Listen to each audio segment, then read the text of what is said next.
Ang, ang ano ko sa lawa, malaking bagay kasi sa mga dito, sa mga pantero. Dahil diyan kami kumukuha ng aming hanap buhay. Yan ang hanap buhay namin. Diyan kami nabuhay ng mga anak ko, diyan kami nabuhay ng pamilya ko. Kaya malaking tulong nagawa yung pangingisda sa dagat. Sa dagat, hindi mo alam kung ikay makakahuli o makakahuli. Ayan. Hindi makakahuli kasi nga sobrang hirap ng isda ngayong hulihin sa dagat sa sobra ng dumi. Tay, sa tingin niyo po, hanggang kailan po kayo mangingisda? Hanggang kailan po Na, kayo mangingisda?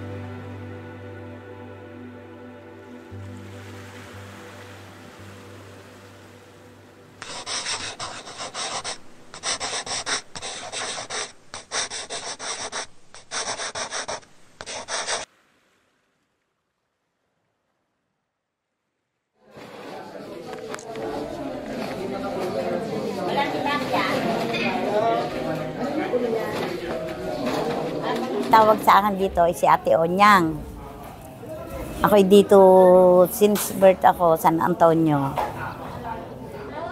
Ako'y 66 years old na. 40 years old na akong naghahawak ng isda. Sa ngayon, ang pinagkakaabalahan ko ay yung aking pag-ano ng isda. Kasi marami akong hawak na bangka. Sa akin nagdadaan lahat ng isda noon. Ako ang kumukuha. Marami ditong pinagbabaksakan. Ngayon, dito sa Purok na to, dito ako lang ang nakuha. Elementary pa lang ako, nagtitinda na ako ng mga pagkain, yung mga ano. Nagkaasawa ko, naging tindera na ako. Kaya ang asawa ko ay pantero. Ngayon, nung yun namamante, ako na din na nagtitinda ng isda.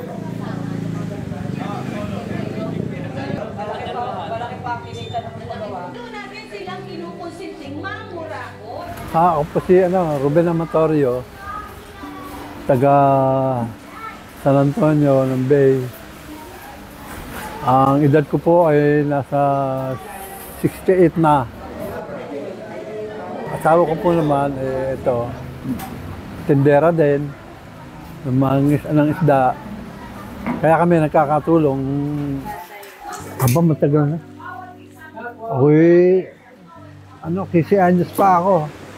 Ng isda na. Ayun, na ako ngayon, 68.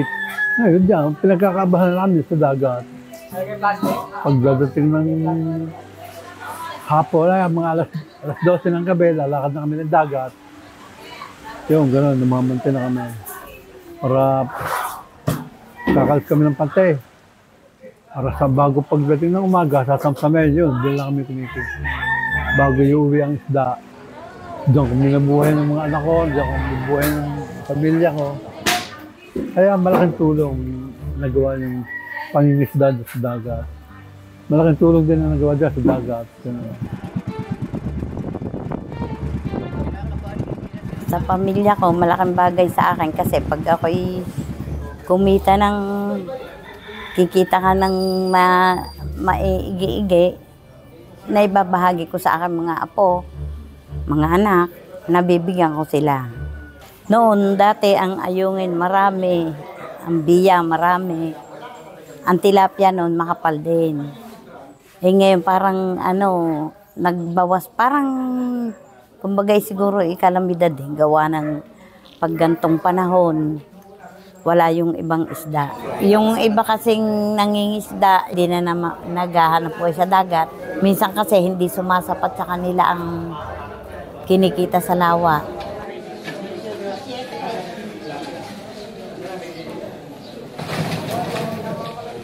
Pangingisda, ayan, hindi ako nakakapangisda ngayon dahil kasi nga nag-iihaw-ihaw kami sa dagat. Hindi mo alam kung ikay makakahuli o makakahuli.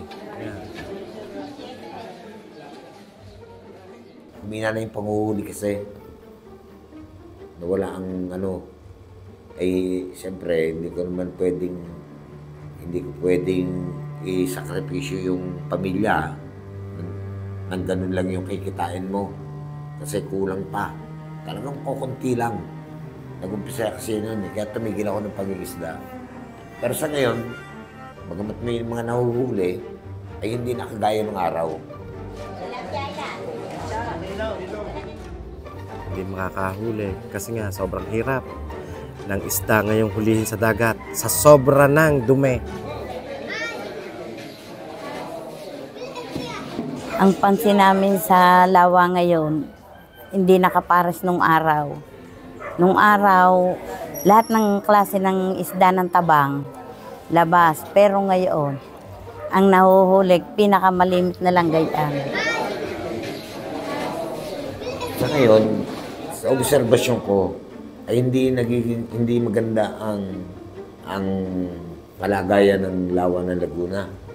Simula pa noon, nag-umpisa yan ay 1980s na medyo pumangit na yung kalagayan ng lawa. Pumangit ang kalagayan niya. Kasi dati, mga 1970, ganyan, 70s, naiinuman pa yung naiinuman yung tubig ng lawa, naiinom dati yan. Pero magmula nung mag-80s, hindi na. Pumangit na siya. Malaking pagkakaiba ang lawa noong dati kaysa ngayon. Kasi noon, kumbaga sa maraming isda noong araw noon. Maski sa Kamano. Ngayon, may isda rin, pero marumi na sa ilalim. Kasi ang dami. Yun yung araw, yun okay, binata pa, nung bata pa lang. Walang mga pabrikang anong gayan eh. Eh ngayon, yung dumami lang mga pabrika. Kaya ayan, pagbabaha ng ilog, dala alod sa labas, sa dagat ang punta. Kasi sa pagkakalam ko, diyan na nag-boom yung ng mga pabrika na dito tumatapon lahat yung mga waste nila na hindi naman na-control agad. So bali, dati ang linaw niyan, ang linaw-linaw. Ngayon talagang malabo. Iba yung amoy, malansa. Iba ang kulay, malabo. Iba. Tsaka palagay ko, pagka ininom mo yan, makakasakit ka. Marami namang plastic ang klase ng plastic. Lahat ng klase ng plastic, maaano mo sa dagat. Dahil kami minsan nakakasama ako sa pamamantay. Pag angat ng pante, ang makikita mo pa na yung mga plastic kung ano-ano. Kahit na nasa sako, itatapon yun minsan. Makikita namin mga damit, mga plastic, sari-sari, basta galing sa ilog. Lalo pag gayon. Napakadami. Pagka nga ako'y naghahagis ng lambat, pag kukunin ko uli, sari-saring basura na ang aking nakikita, nahuhuli sa lambat. Mas lamang pa basura kaysa sa isda. Pampers, mudes, kung ano-ano pang mga plastic na mga galing mga pabrika, mga galing tindahan.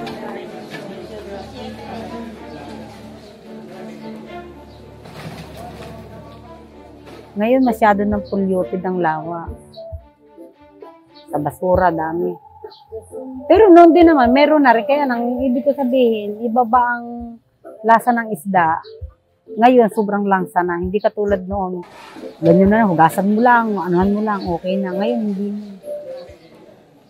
Yun nga, pag tumining ang dagat at nag-init, lumulutang yan.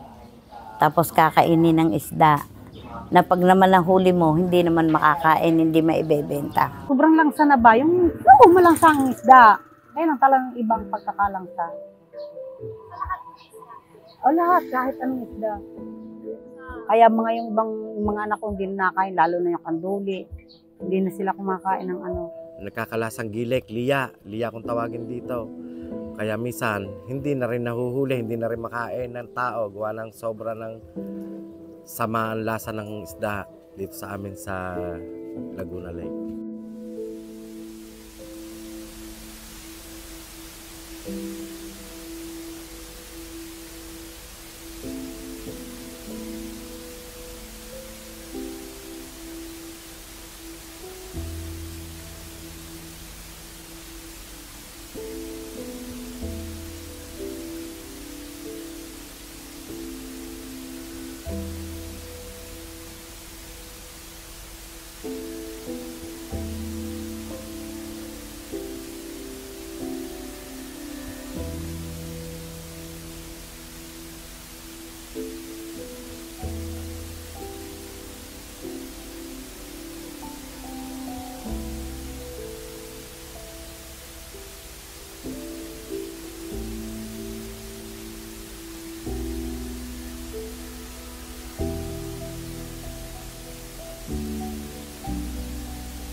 association, Fisher Folks Association ng Dumaguete. And I think they are very active. Currently, hindi pa natin nadidetect or wala pa tayong data on what kind or what type of emerging contaminant is present in Laguna Lake.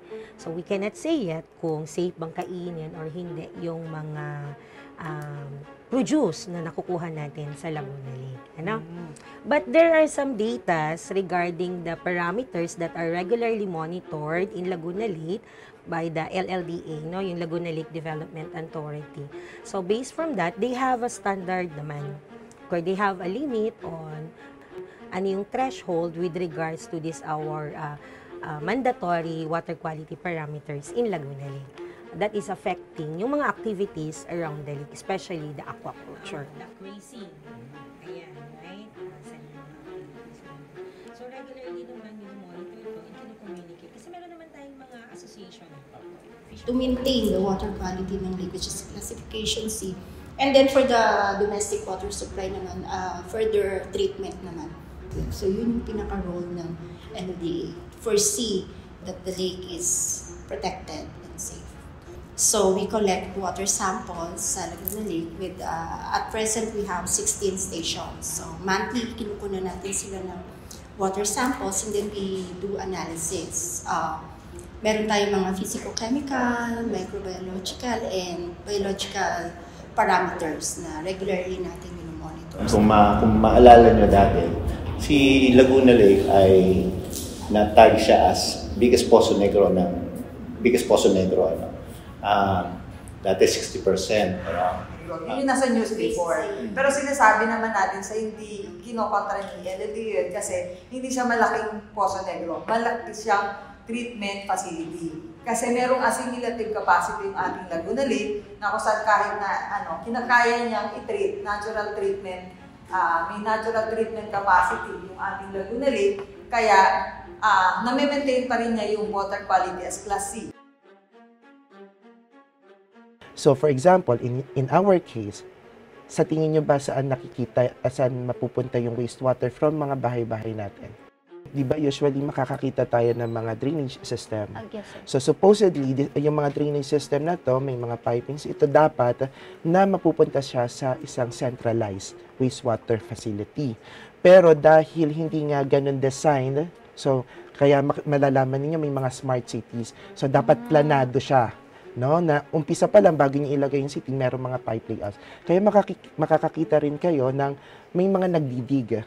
Right? Kasi naglalagay sila doon and then para at least kapag nakuha na nila, matitreat muna nila yon bago yon i-dispose sa environment. Doon sa outside concessioned area, yun ang medyo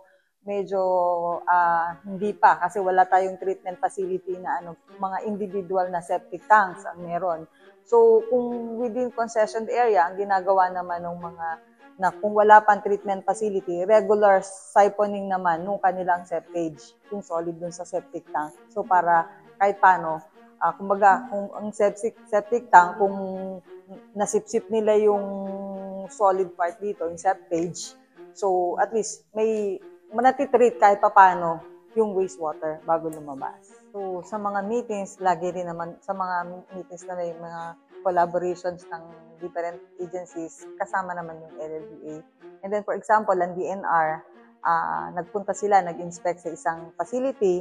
So, ire-report niya agad sa LLDA, wala pa tong LLDA clearance, wala pa tong discharge permit, so para mapuntahan namin. So, same thing din, kapag kami naman nakita namin sa isang company na meron tong violation in terms of solid or kaya has waste or wala silang ganitong facility, i-endorse din namin sa DNR.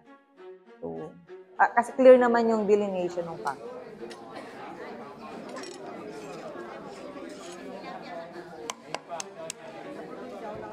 Ay wala. Wala kasing kumbaga sa meron nga mga ordinansa, kumbaga sa walang ngiping, walang nagbabantay.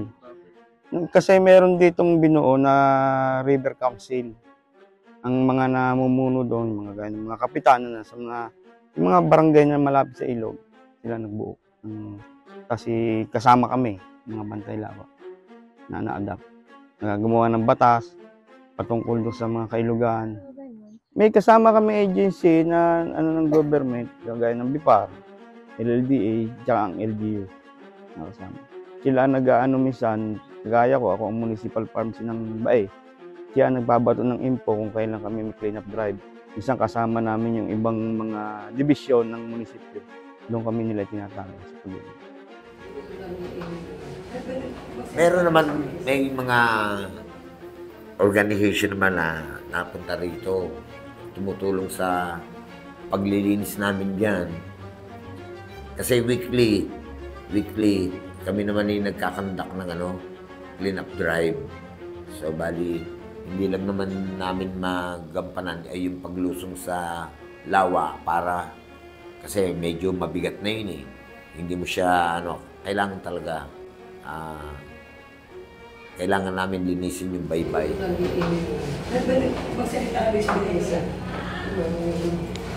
Yung abot kamay, yung mission and action namin, meron na kaming, nakapag-launch na kami ng 22 times. Nakakolekta kami ng 27 kilograms ng debris. Out of that 27, 12 kilograms nun ay, 12 tons nun ay plastic.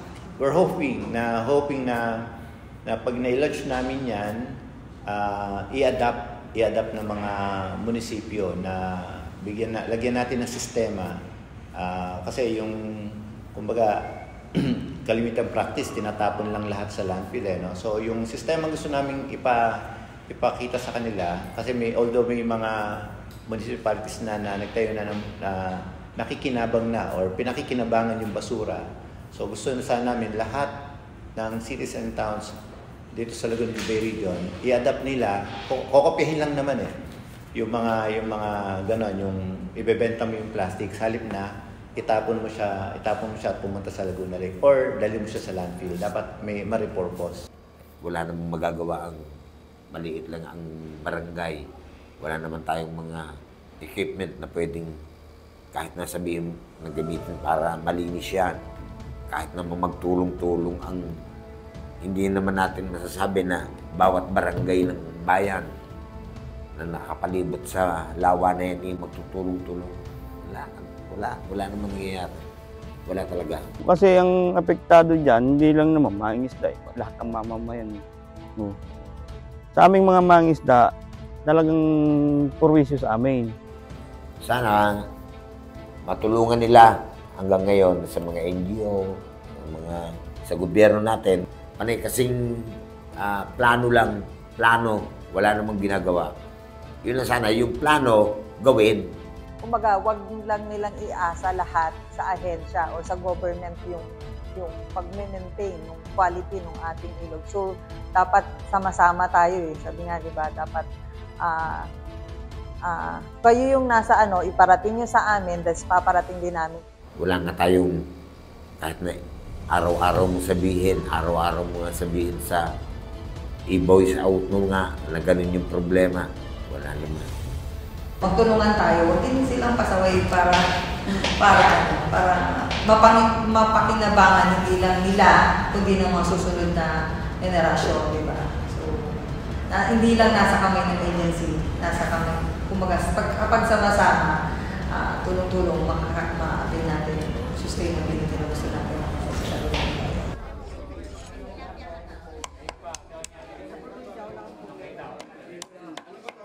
Ang pangarap ko dyan, sana huwag sanang mawawala ng isda.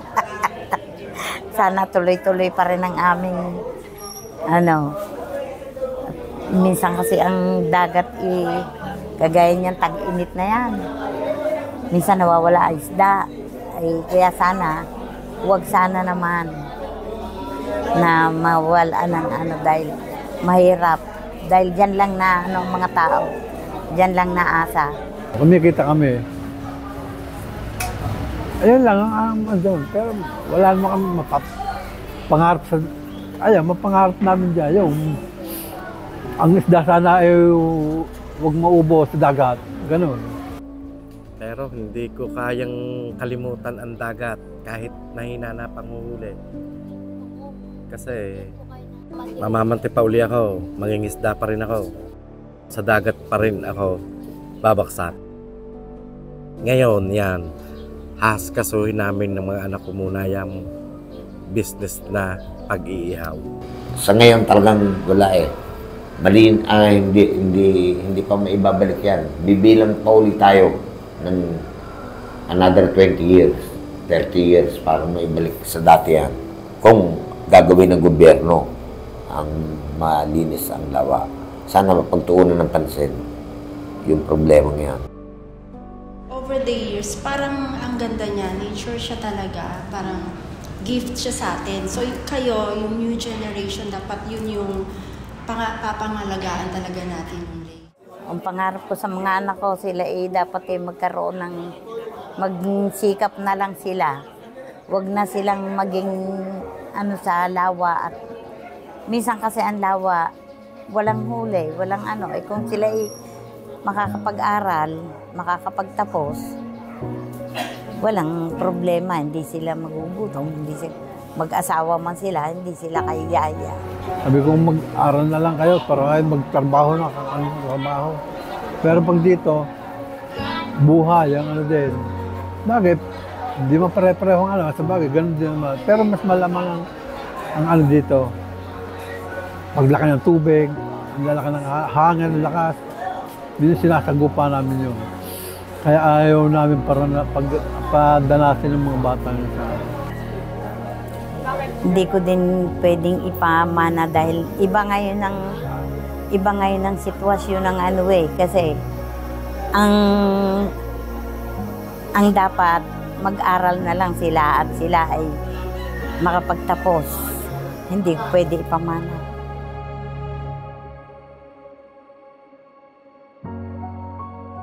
Hindi ko pwedeng sa mga apo ko yan. Dahil ang mga apo ko mahilig sa mag-aral. Mas gusto nila. Dahil ayaw nila nakikita ako. Minsan nga nagagalit sa akin. Tumigil ka na nanay ng paggaganyan mo, sabi ng mga apo ko. Dahil napapagod ka na. Ay, sabi ko sa kanila, at sabi ko, gusto ninyo kayong magiging papalit sa akin ayaw ko, mag-aaral ako. Kung lalaki ang magiging apo ko, ay hindi ko na para ipadanas yung dinanas ko sa tungkol sa dagat. Kasi nga sobrang hirap. Bago pati, ayaw ko maging kakulay ko. Sobrang init sa dagat. Gusto ko sakate siya. May palaki ko siya ng hindi dinanas yung aming dinanas na hirap.